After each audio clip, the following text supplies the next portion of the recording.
The stagecoach lurched to a stop in front of the weathered general store, and Priscilla Caldwell pressed her gloved hand against the window, watching the dust settle around Fort Davis, Texas, like a shroud over her uncertain future.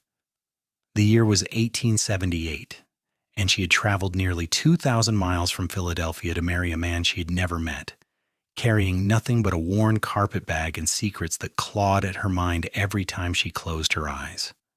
The September heat bore down on the small frontier town, making the air shimmer above the dusty street as she stepped down from the coach on trembling legs. A tall man stood waiting beside the horses, his hat pulled low against the sun. He was not the man she expected. The letter had described Jeremiah Morton as a prosperous rancher in his 50s, but this man could not have been more than 30, with broad shoulders and a quiet stillness that seemed at odds with the bustling activity around them. He removed his hat as she approached, revealing dark hair and eyes that were an unusual shade of green, like prairie grass after rain. "Miss Caldwell?" His voice was low and careful, as though he was used to speaking to skittish animals. "I'm Vincent Ashford. I work at the Morton Ranch. Jeremiah asked me to collect you. He's feeling poorly today." Priscilla felt her stomach tighten with disappointment and relief in equal measure. She had prepared herself to meet her future husband, had rehearsed her greeting 100 times during the long journey west. Now she had more time, and the delay made her feel like a condemned prisoner granted a temporary reprieve. "I see," she managed, trying to keep her voice steady. "Is his condition serious?" Vincent's jaw tightened almost imperceptibly. "He gets spells sometimes. The doctor says it's his heart. He'll be right as rain in a day or two, I reckon." He reached for her bag. "We have about an hour's ride to the ranch. There's a buckboard waiting." As they walked through the town, Priscilla observed the rough wooden buildings, the men in dusty clothes who tipped their hats as they passed, the women in faded dresses who watched her with open curiosity. Fort Davis was smaller than she had imagined, nestled in the Davis Mountains with rocky peaks rising in the distance. The military fort that gave the town its name stood on the outskirts, a reminder that this was still dangerous country despite the railroad and the settlers who had been steadily pushing westward. Vincent loaded her bag into the back of the buckboard and helped her onto the seat with a gentleness that surprised her. His hands were calloused and strong, but his touch was light, as though he was afraid she might break. As they set off down the rutted road, Priscilla found herself stealing glances at his profile. He had a strong jaw and a straight nose, and there was something steady about him that made her feel almost safe, though she had learned long ago that safety was an illusion. "How long have you worked for Mr. Morton?" she asked, more to fill the silence than out of genuine curiosity.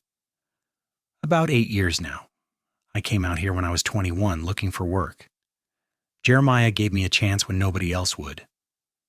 There was gratitude in his voice, and something else she could not quite identify. "He's a good man, fair, honest.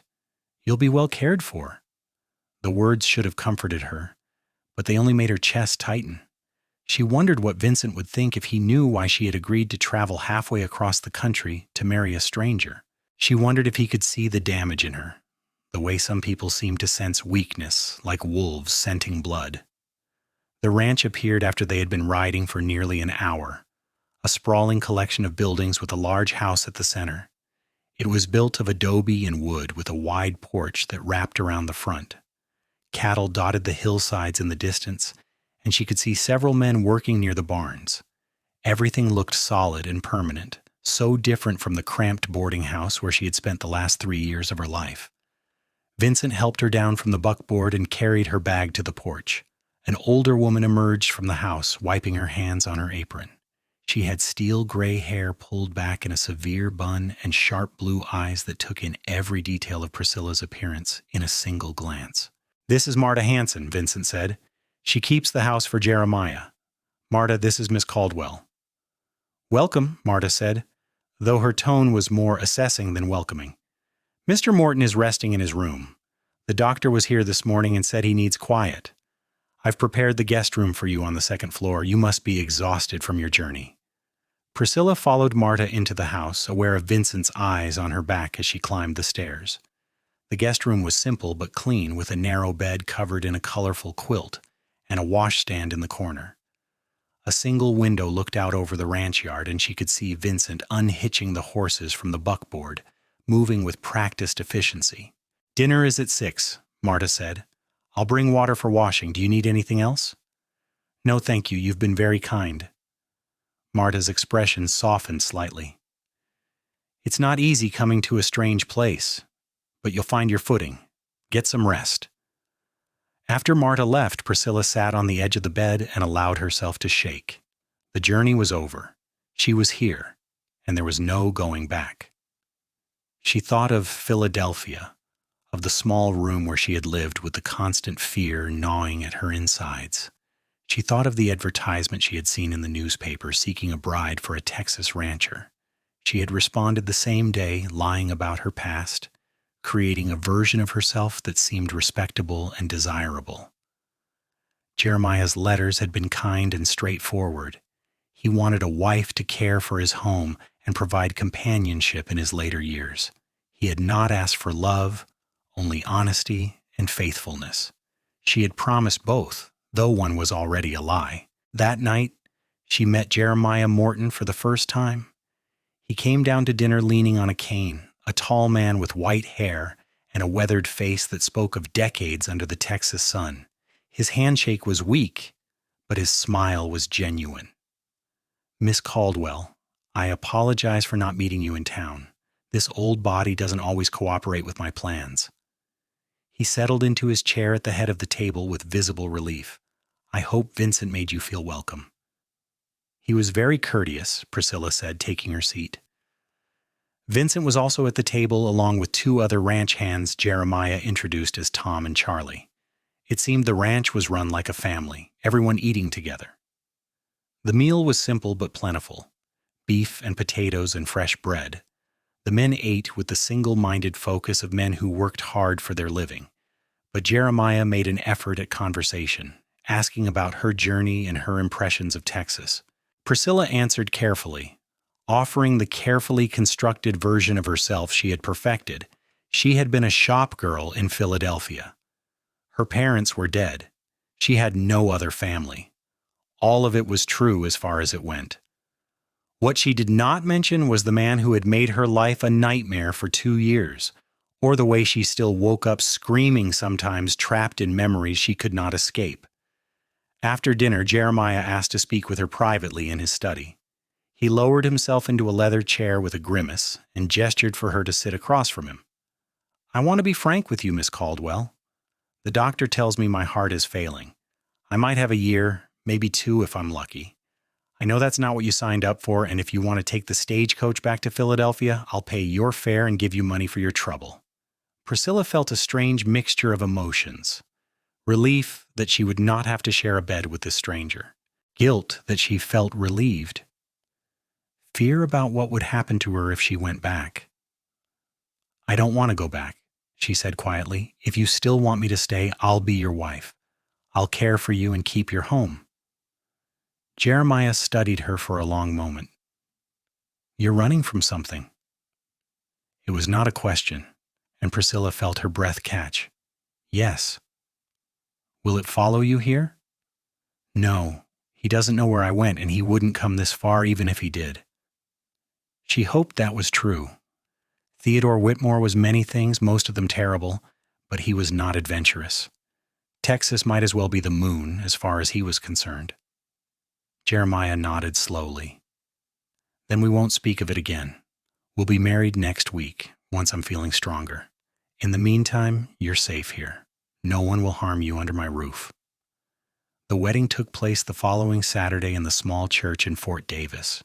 Priscilla wore a simple blue dress that Marta had helped her alter, and Jeremiah stood beside her in his best suit, his hand trembling slightly as he placed the ring on her finger. Vincent stood as witness along with Marta, and the preacher's words seemed to echo in the small space. When it was done, Priscilla was Mrs. Morton, and the relief she felt was almost overwhelming. Jeremiah had been true to his word. Their marriage was one of convenience and companionship. He gave her a room of her own and never pressed her for more than she was willing to give. During the days, she helped Marta with the housework and began to learn the rhythms of ranch life. During the evenings, she sat with Jeremiah on the porch, listening to his stories about the early days of the ranch and the changes he had seen in Texas over the decades. But at night, alone in her room, the nightmares came. They were always the same. Theodore's face looming over her, his hands around her throat. The feeling of suffocating, of knowing that no one would help her because he was respectable and she was nothing. The desperate escape in the middle of the night, running through empty streets with only the clothes on her back. She would wake gasping, her heart hammering, convinced he was in the room with her. The first time it happened at the ranch, she must have cried out because within moments there was a knock at her door. "Mrs. Morton, are you all right?" It was Vincent's voice, concerned but careful. Priscilla pressed her hand to her mouth, trying to steady her breathing. "I'm fine, just a bad dream. I'm sorry I woke you." "No need to apologize. I was already awake. Call out if you need anything." She heard his footsteps retreat down the hall, and she lay back against the pillows, feeling shaky and foolish. But the next night, when the nightmare came again, she heard those same footsteps in the hallway, and she realized Vincent was listening for her. On the third night, when she woke screaming, he knocked again. "Mrs. Morton, I'm going to sit out here in the hall if that's all right with you, just so you know you're not alone." Priscilla opened the door. Vincent was fully dressed, as though he had not been to bed at all. In the lamplight, she could see the concern in his green eyes, and something about his steady presence made her feel less fragile. "You don't have to do that," she said. "I know, but I'm going to anyway." He settled himself on the floor with his back against the wall, legs stretched out in front of him. "Go back to sleep. I'll be right here." And he was. When she woke again an hour later, heart pounding from another nightmare, she could see the shadow of him through the crack under the door. Knowing he was there made it easier to breathe, easier to remind herself that she was in Texas, that Theodore could not reach her here. It became their routine. Every night, Vincent would wait until he heard her go to her room, and then he would take up his post in the hallway. Sometimes she would wake and find him still sitting there in the darkness, keeping watch. Sometimes she would hear him moving around as though he was stretching his legs, but he never left. During the day, he never mentioned it, going about his work with the same quiet efficiency as always. Jeremiah's health continued to decline. The spells came more frequently, leaving him weak and short of breath. The doctor visited regularly, but there was little he could do except prescribe rest and make Jeremiah as comfortable as possible. Priscilla sat with him often, reading aloud from books or simply keeping him company. He seemed grateful for her presence, and she found herself genuinely fond of him. He had given her sanctuary when she needed it most, and she owed him a debt she could never repay. One afternoon in late October, she was in the kitchen helping Marta prepare dinner when Vincent came in from the fields. He had been mending fences all day, and his shirt was damp with sweat despite the cooling weather. "Mrs. Morton, could I speak with you for a moment?" he asked. Priscilla dried her hands on her apron and followed him out to the porch. The sun was setting, painting the sky in shades of orange and pink, and the air had the crisp edge of autumn. "I wanted to ask if the nights are getting any easier," Vincent said, leaning against the porch rail. "You seem to be sleeping a bit better." It was the first time he had acknowledged what he had been doing, and Priscilla felt heat rise to her cheeks. "I am, thank you. You don't have to keep sitting in the hallway. I know you need your rest." "I don't mind," he said simply. "I've never needed much sleep, and if it helps you, then it's worth it." "Why do you do it?" The question came out before she could stop it. "You barely know me. I'm Jeremiah's wife. You have no obligation to me." Vincent was quiet for a moment, his eyes on the darkening horizon. "My mother used to have nightmares. My father was a hard man, and he was harder when he drank. I used to lie awake listening to her cry, wishing I was big enough to protect her. By the time I was old enough to do something about it, she was dead, worn out from years of fear and pain." He turned to look at her, and his expression was open and earnest. I guess I can't stand the thought of any woman going through that alone, especially not when there's something I can do to help. Priscilla felt tears sting her eyes. I'm sorry about your mother. Me too. He straightened up, settling his hat back on his head. Anyway, I'll be in the hall tonight if you need me.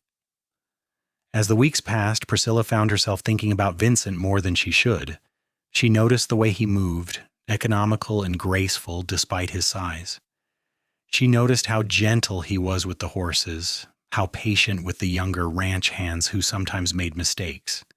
She noticed the way his face softened when he smiled, which was not often but all the more striking when it happened, and every night she fell asleep knowing he was outside her door, a silent guardian against the demons that haunted her dreams. The nightmares were gradually becoming less frequent. Sometimes she would sleep through the entire night, waking to sunlight streaming through her window and the sound of the ranch coming to life. On those mornings she felt almost normal, almost whole. In early November, Jeremiah took a turn for the worse. He could no longer come down for meals, and the doctor said it was only a matter of time. Priscilla spent hours sitting beside his bed, holding his hand, and talking to him about anything and everything. He was fading, and they both knew it. I'm glad you came, he said one afternoon, his voice barely above a whisper. This house needed life in it again. You brought that. You saved me, Priscilla said, squeezing his hand gently. I'll always be grateful. Vincent watches you, Jeremiah said, and there was a hint of amusement in his tired eyes. Have you noticed? Priscilla felt her cheeks flush. He's been very kind. He's a good man, one of the best I've ever known. When I'm gone, I want you to be happy. Don't spend your life mourning a man you barely knew. Promise me. I promise, she whispered. Jeremiah Morton died peacefully in his sleep 2 nights later. The funeral was well attended, with neighbors coming from miles around to pay their respects. Priscilla stood at the graveside in her black dress, feeling numb and uncertain. She had been married for less than 2 months, and now she was a widow. According to Jeremiah's will, which he had updated shortly after their wedding, she inherited the house and a portion of the ranch. The rest was divided among his ranch hands, with the largest share going to Vincent. The reading of the will took place in Jeremiah's study, with the lawyer from town presiding. When he announced that Vincent and Priscilla were now partners in the ranch, Vincent looked as shocked as she felt. Jeremiah wanted to make sure the ranch would continue, the lawyer explained. He trusted you both to run it together. After the lawyer left, Priscilla and Vincent stood in the study, not quite looking at each other. I didn't know he was going to do that, Vincent said. If you want to sell your share, I'll understand. Or I can buy you out, if you want to go back east. I don't want to go back east, Priscilla said firmly. This is my home now, but I don't know anything about running a ranch. You can learn, and I'll help you. He met her eyes then, and she saw a sincerity there, along with something else that made her pulse quicken. We'll figure it out together. They fell into a new routine. During the days, Vincent taught her about the ranch, explaining the business of buying and selling cattle, the management of the land, the importance of good horses and loyal workers. She was a quick learner, asking questions and taking notes in a small journal. During the evenings, they would sit in Jeremiah's study, going over the account books and planning for the future. And at night, Vincent still took up his post in the hallway outside her room. You know you don't have to do this anymore, Priscilla said one night, opening her door to find him settling against the wall. I'm doing better. The nightmares are less frequent. I know, Vincent said, but I like knowing you're safe. Humor me. She stood there in her nightgown and robe, looking down at him. Why don't you come inside? There's a chair by the window. It would be more comfortable than the floor. Vincent hesitated, and she could see the conflict in his face. That wouldn't be proper. I'm a widow. You're my business partner. We're both adults, and we're both alone. I don't see how it's improper to have a conversation.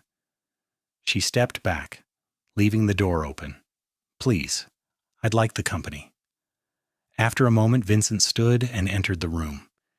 He sat in the chair by the window, and Priscilla settled on the edge of the bed. The lamp cast a warm glow, and the house was quiet around them. Tell me about yourself, she said. I know so little about you.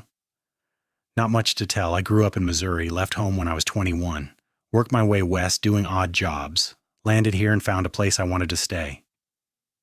Do you have family back in Missouri? A sister. We write occasionally. My father died a few years back, drank himself to death. He said it matter-of-factly, but she heard the old pain underneath. I'm sorry. Like I said, he was a hard man. The world's probably better off without him. He looked at her directly. What about you? What are you running from? Priscilla had known this question would come eventually. She took a breath, gathering her courage. His name was Theodore Whitmore. I worked in his shop. He seemed kind at first, attentive. I was alone and foolish, and I thought he cared about me. By the time I realized what he really was, it was too late. Did he hurt you? Yes. The word came out small and broken. For 2 years he hurt me. He said if I told anyone, he would make sure I lost my job, that I would end up on the streets. He was well respected in the community. No one would have believed me. And then one night he said he was going to kill me. He had his hands around my throat, and I knew he meant it. I managed to get away. I ran and didn't stop until I found that boarding house. I hid there for months, terrified he would find me. When I saw Jeremiah's advertisement, it seemed like providence, a chance to disappear completely.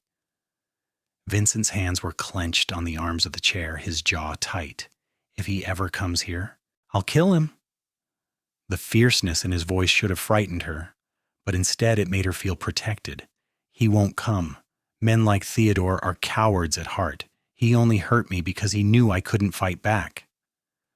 You're stronger than you think, Vincent said quietly. You survived. You made a new life. That takes courage. They talked until late into the night, sharing stories and secrets they had never told anyone else.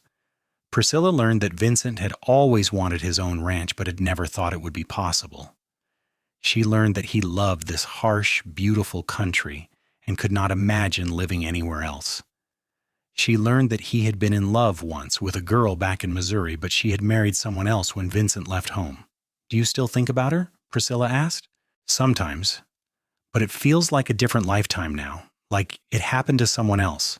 He stood up, stretching. It's late. You should get some sleep. Will you stay in the chair? He smiled, and it transformed his face. If you want me to. I do. She lay down and pulled the quilt over herself, and Vincent settled back in the chair. The last thing she saw before she drifted off was his silhouette against the window, keeping watch. Winter came to Fort Davis with cold winds and occasional snow that dusted the mountains.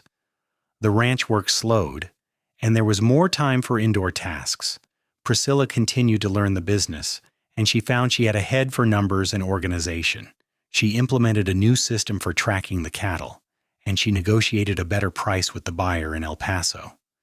Vincent watched her with growing respect and something else that neither of them acknowledged out loud.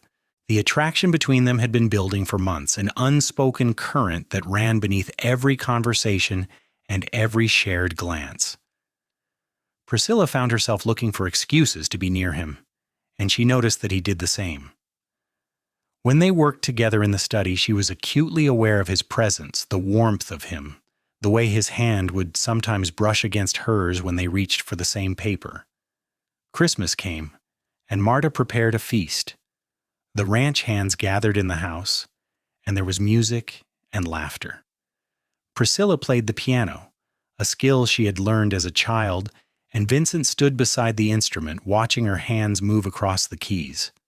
I didn't know you could play, he said. There's a lot you don't know about me, she replied, glancing up at him with a smile. I'd like to know everything. The words hung between them, charged with meaning. Priscilla's fingers faltered on the keys and she looked away, her heart racing. She wanted to tell him that she felt the same way, that she thought about him constantly, that she had come to depend on him in ways that went far beyond business partnership or friendship. But she was afraid of being vulnerable again, afraid of wanting something she might not be able to have. That night, Vincent came to her room as usual, but instead of sitting in the chair, he stood by the window, looking out at the snowy landscape. I need to tell you something, he said. Priscilla sat up in bed, pulling the quilt around her shoulders. "What is it?" "I'm in love with you." He said it simply, without preamble. "I've been in love with you for months, maybe from the first day I saw you step off that stagecoach. And I know it's too soon, and I know you might not feel the same way, but I can't keep pretending. I can't keep sitting in this room every night so close to you and not tell you how I feel." Priscilla's breath caught.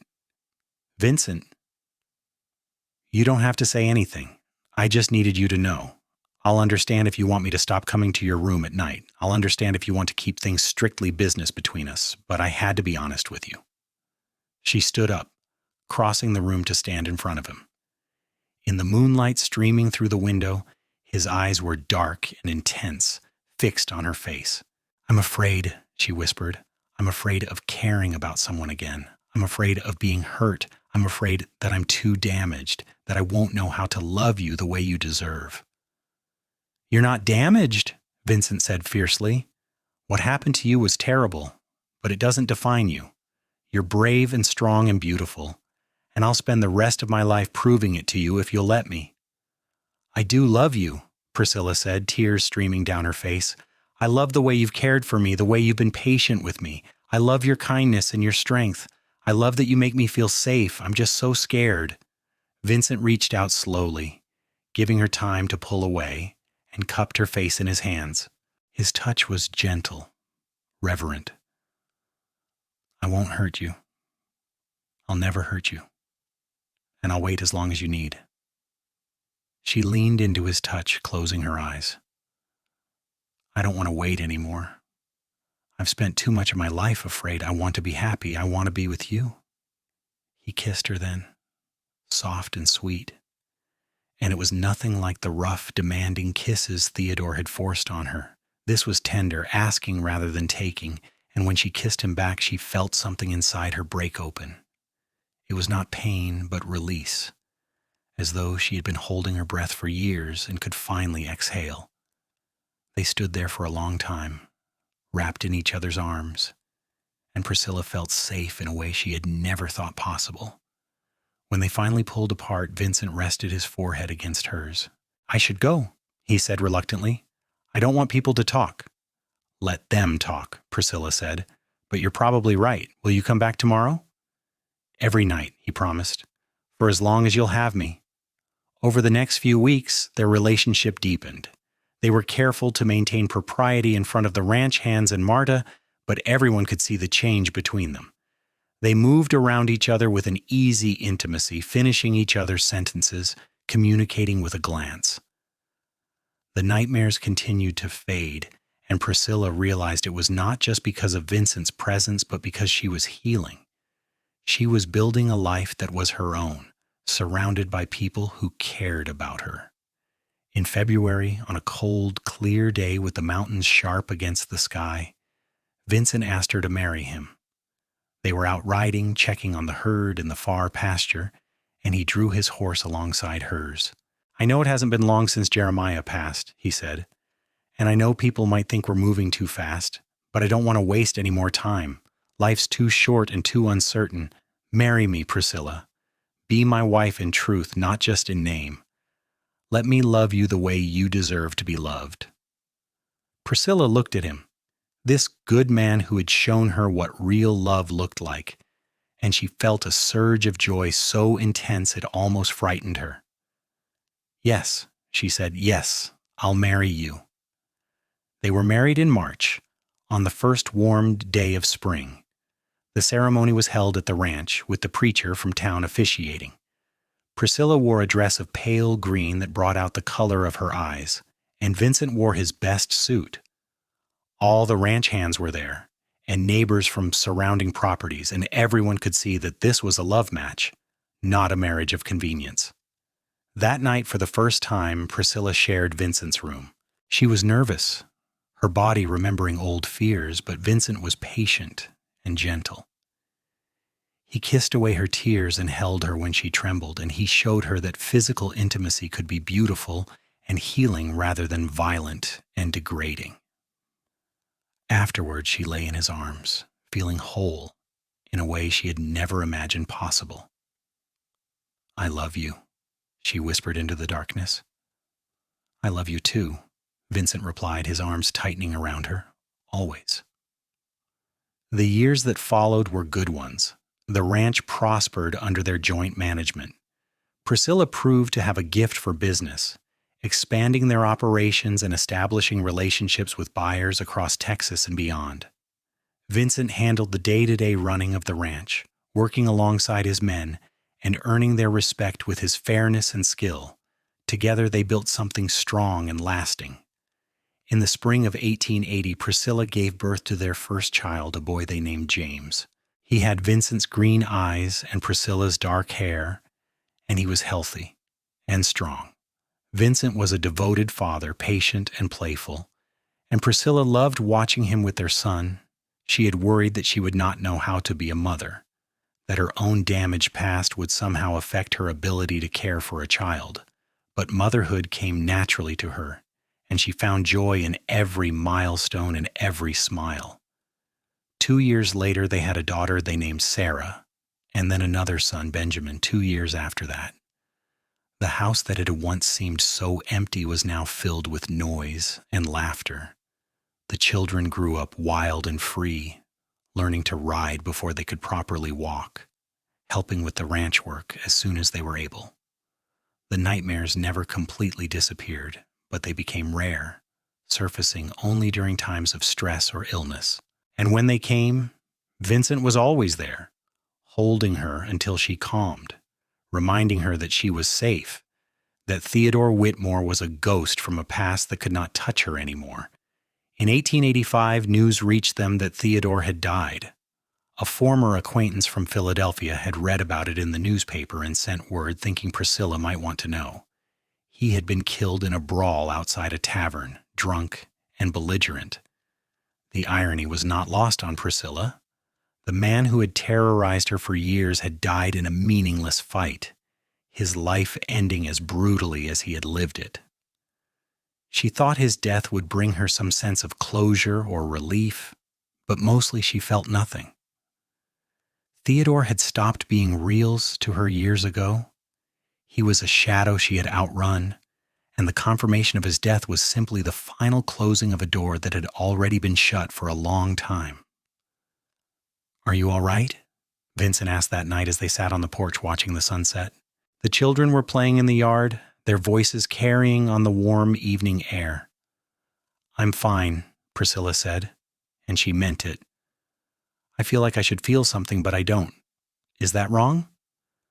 "No," Vincent said, taking her hand. "He was nothing to you. You built a life without him. You don't owe him your grief or your anger or anything else." She leaned against his shoulder, feeling the solid warmth of him. "I used to think I would never be free of him, that no matter how far I ran, he would always be there in my mind controlling me. But I was wrong. You showed me that."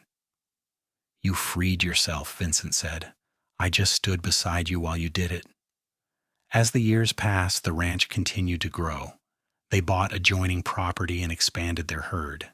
They hired more workers, including several young men who reminded Priscilla of how Vincent must have been when he first arrived in Texas, looking for a chance to prove himself.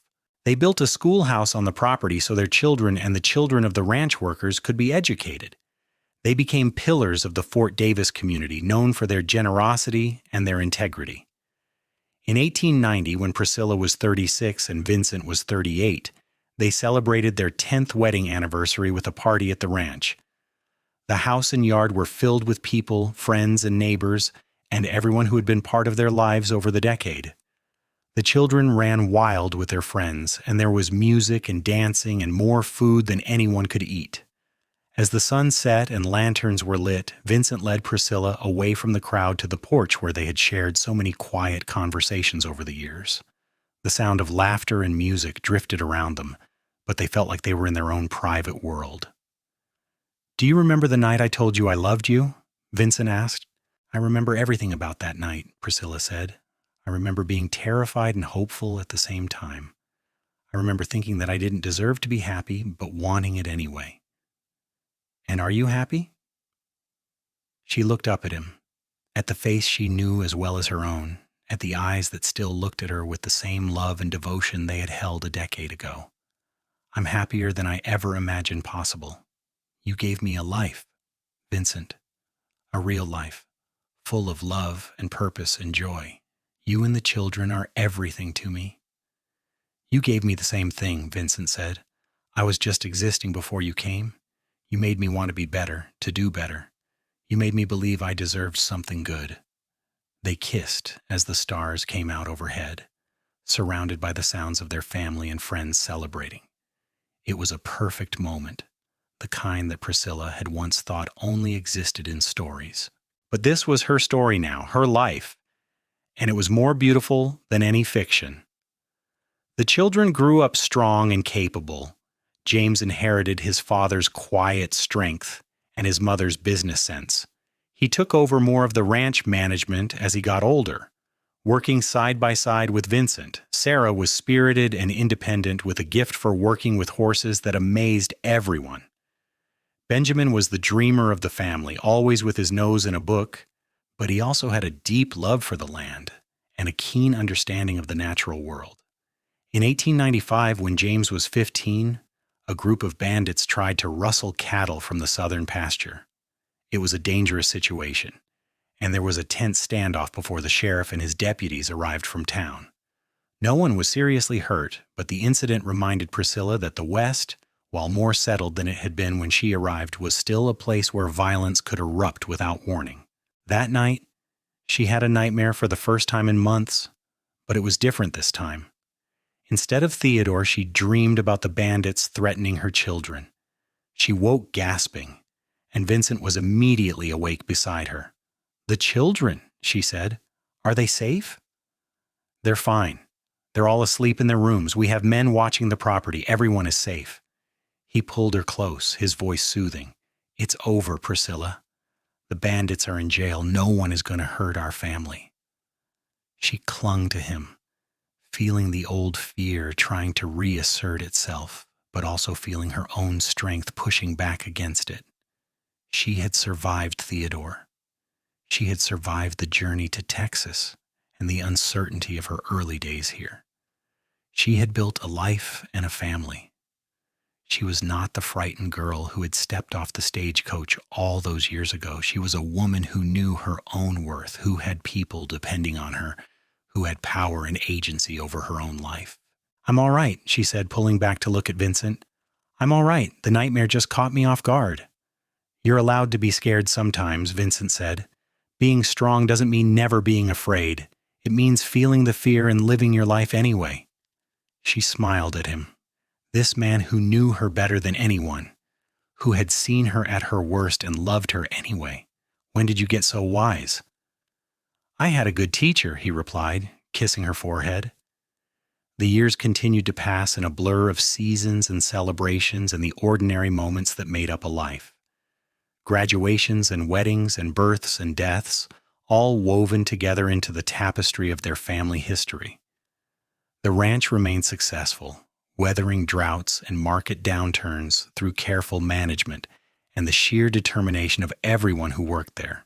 In 1900, as the new century dawned, Priscilla and Vincent sat on their porch and watched the sunset, just as they had done countless times before.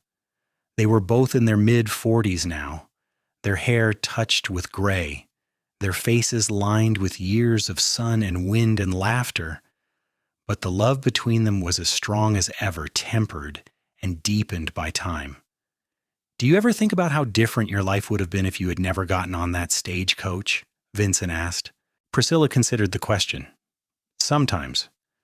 But I try not to dwell on it. I don't know if I believe in fate, but I believe that every choice we make leads us to where we need to be. I chose to respond to Jeremiah's advertisement. I chose to stay when I could have gone back east. I chose to love you. And every one of those choices led me here to this moment, and I wouldn't change any of it. Even the nightmares, even the fear, even those," she said firmly, "because they were part of the journey. They were part of what made me who I am. I'm not grateful for what Theodore did to me, but I'm grateful for what I learned about my own strength. I'm grateful for the compassion I gained for others who are suffering. and I'm grateful that the darkness in my past makes me appreciate the light even more. Vincent took her hand, threading his fingers through hers. I'm grateful you trusted me. I'm grateful you let me love you. I'm grateful you sat up with me every night, even when I was too afraid to let you into my room. I'm grateful you were patient with me. I'm grateful you showed me what real love looks like. They sat in comfortable silence as the sky turned from gold to pink to purple. Inside the house, they could hear their children moving around, preparing for dinner. Sarah was getting married in the fall to a neighboring rancher's son, a good young man who adored her. James was courting a girl from town, a school teacher who shared his serious nature and his love of the land. Benjamin had announced his intention to go to college, to study natural sciences, and while Priscilla would miss him, she was proud of his ambition. We did all right, didn't we? Vincent said. We did better than all right, Priscilla replied. We built something beautiful. As the years advanced into the new century, Priscilla and Vincent settled into the roles of elder statesmen of the community. They were respected for their wisdom and their generosity, and young couples often came to them for advice about marriage and business and raising children. Priscilla became involved in efforts to establish a proper school in Fort Davis and to improve medical facilities in the area. Vincent continued to run the ranch with James, gradually handing over more responsibility to his son while still remaining active and engaged. They became grandparents in 1902 when Sarah gave birth to a daughter. Holding that tiny baby in her arms, Priscilla was overwhelmed with emotion. She thought about the long journey from that terrified young woman fleeing Philadelphia to this moment, surrounded by love and family and security. She thought about all the nights Vincent had sat up with her, all the patience and kindness he had shown her. She thought about Jeremiah, who had given her a chance when she needed it most. Thank you, she whispered to the baby, to Vincent standing beside her, to the universe itself. Thank you for this life. More grandchildren followed. James and his wife had 3 children in quick succession. Benjamin eventually returned from college with a degree and a wife, a smart young woman from New York who adapted to ranch life with surprising ease. The house was once again filled with the sounds of children, a new generation growing up with the freedom and security that Priscilla and Vincent had worked so hard to create. In 1910, Priscilla was 56 and Vincent was 58. They were still healthy and active, though they moved a bit more slowly than they once had. One evening, they took a ride out to the place where Vincent had proposed to her all those years ago. The landscape had not changed much.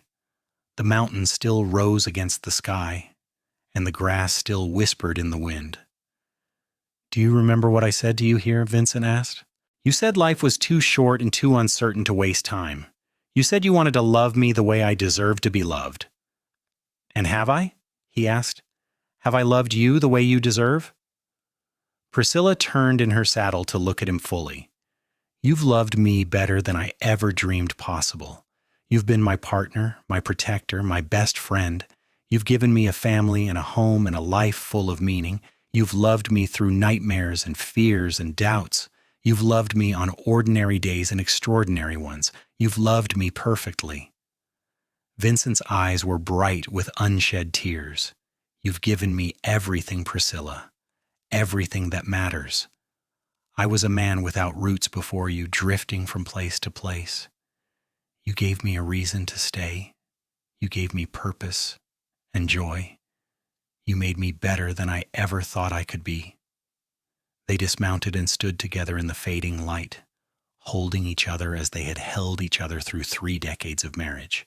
The wind carried the scent of sage and dust and the promise of rain.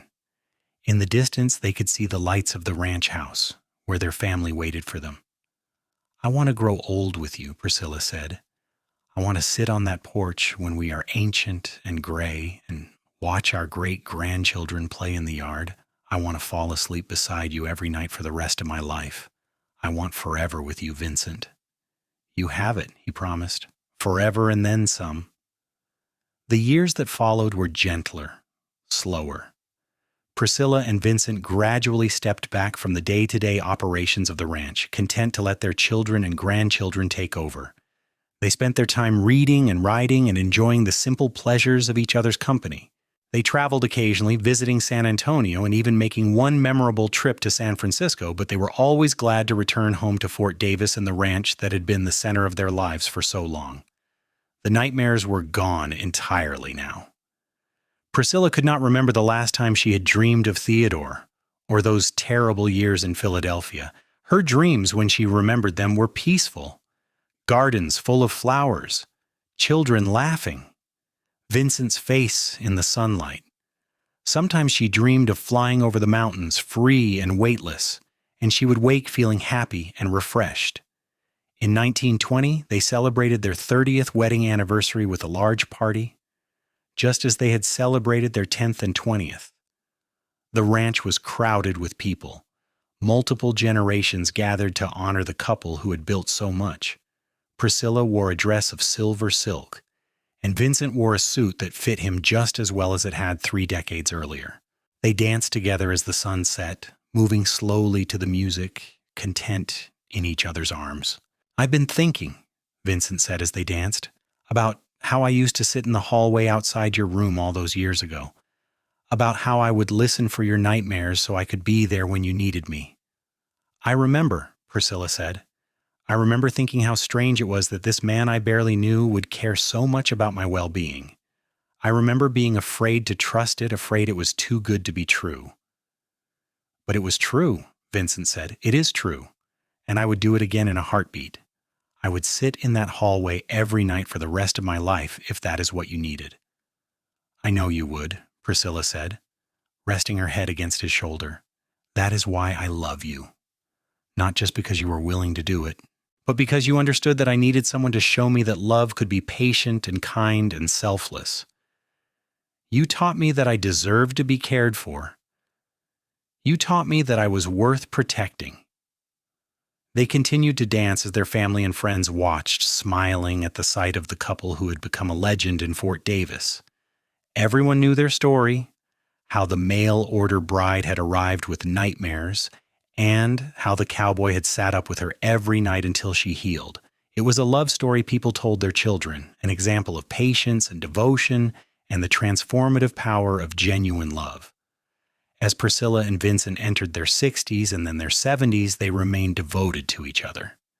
They walked a bit slower and needed canes sometimes, but they still took their evening rides when the weather was good. They still sat on the porch every evening watching the sunset and talking about everything and nothing. They still slept wrapped in each other's arms, grateful for every moment they had together. In 1928, Vincent fell ill with pneumonia. It was a frightening time, with the doctor making daily visits and Priscilla sitting beside his bed, holding his hand and willing him to recover. The family gathered at the ranch, everyone worried about the man who had been the steady center of their lives for so long. But Vincent pulled through, his strength and stubbornness carrying him past the crisis. When he was finally well enough to sit up, he looked at Priscilla with his familiar grin. "You are not getting rid of me that easily," he said. "Good," she replied, tears streaming down her face. "Because I am not done with you yet. We have more years to spend together. We have more grandchildren to spoil and more sunsets to watch and more time to love each other." "Forever," Vincent said, just as he had said so many times over the years. Forever and then some. They had 10 more years together, 10 precious years of peace and contentment. They watched their grandchildren grow up and start families of their own. They celebrated the birth of great-grandchildren, tiny babies who carried their blood and their legacy forward into a new generation. They saw the ranch continue to prosper under James's management, adapting to the changing times while maintaining the values and traditions that had always defined it. In 1938, on a warm spring evening, much like the one when they first met, Vincent passed away peacefully in his sleep.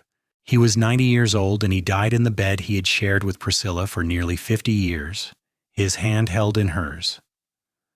Priscilla sat beside him for a long time after he was gone, not crying, but simply being present with him one last time, memorizing the lines of his face, the warmth that was gradually fading from his skin.